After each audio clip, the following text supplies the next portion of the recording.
एक गांव में एक आलसी आदमी रहता था। वह कुछ काम धाम नहीं करता था, बस दिन भर निठल्ला बैठकर सोचता था कि किसी तरह कुछ खाने को मिल जाए। एक दिन वह यूं ही घूमते घूमते आम के एक बाग में पहुंच गया और वहां रसीले आमों से लदे कई पेड़ थे। रसीले आम देखकर उसके मुंह में पानी आ गया। आम तोड़ने वह पेड़ पर चढ़ गया, लेकिन जैसे ही वह पेड़ पर चढ़ा, बाग का मालिक वहां पर आ पहुंचा। बाग के मालिक को देखकर आलसी आदमी डर गया और जैसे तैसे पेड़ से उतर गया और वहां से भाग खड़ा हुआ। भागते भागते वह गांव में बाहर स्थित जंगल में जा पहुंचा। वह बुरी तरह से थक गया था, इसलिए एक पेड़ के नीचे बैठकर सुस्ताने लगा। तभी उसकी नजर एक लोमड़ी पर पड़ी। लोमड़ी की एक टांग टूटी हुई थी और वह लंगड़ाकर चल रही थी।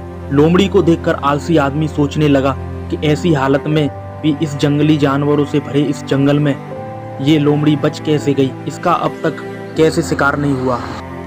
जिज्ञासा में वह एक पेड़ पर चढ़ गया और वहां बैठकर देखने लगा कि अब इस लोमड़ी के साथ आगे क्या होगा।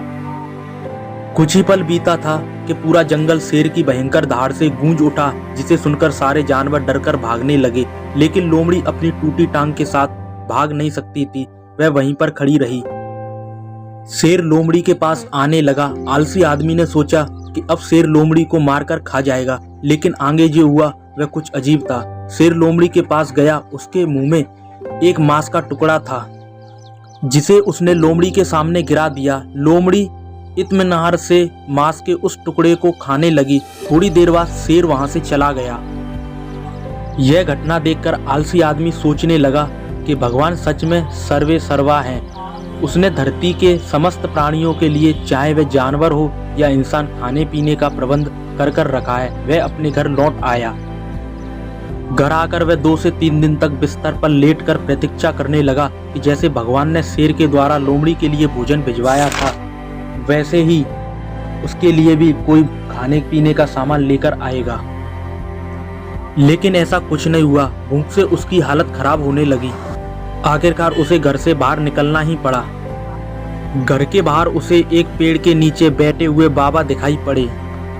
वह उनके पास गया और जंगल का सारा वृतांत सुनाते हुए वह बोला, बाबा जी, भगवान मेरे साथ ऐसा क्यों कर रहे हैं? उनके पास जानवरों के लिए भोजन का प्रबंध है, लेकिन इंसानों के लिए क्यों नहीं? बाबा जी ने उत्तर दिया, बेटा, ऐसी बात नहीं है। भगवान के पास सारे प्रबंध हैं, दूसरों की तरह तुम्हारे लिए भी है, लेकिन बात यह है कि वे तुम्हें लोमड़ी नहीं बल्कि शेर बनाना चाहते हैं। इस कहानी से हमें यह सीख मिलती है, हम सबके भीतर क्षमताओं का असीम भंडार है, बस हम अपनी अज्ञानतावश हम उन्हें पहचान नहीं पाते हैं।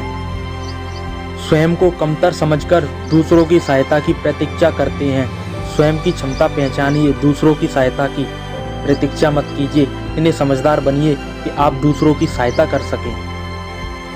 अगर आपको ये हमारी कहानी अच्छी लगी हो तो वीडियो को लाइक कर देना, चैनल को सब्सक्राइब कर देना और साथ ही साथ बेल आइकन को दबा देना, ताकि आने वाली हर वीडियो का नोटिफिकेशन मिल सकेगा आपको सबसे पहले। तो चलिए गाइस, मिलते हैं नेक्स्ट वीडियो के साथ। तब तक के लिए जय हिंद, जय भारत, खुश रहें, स्वस्थ रहें, वंदे मातरम।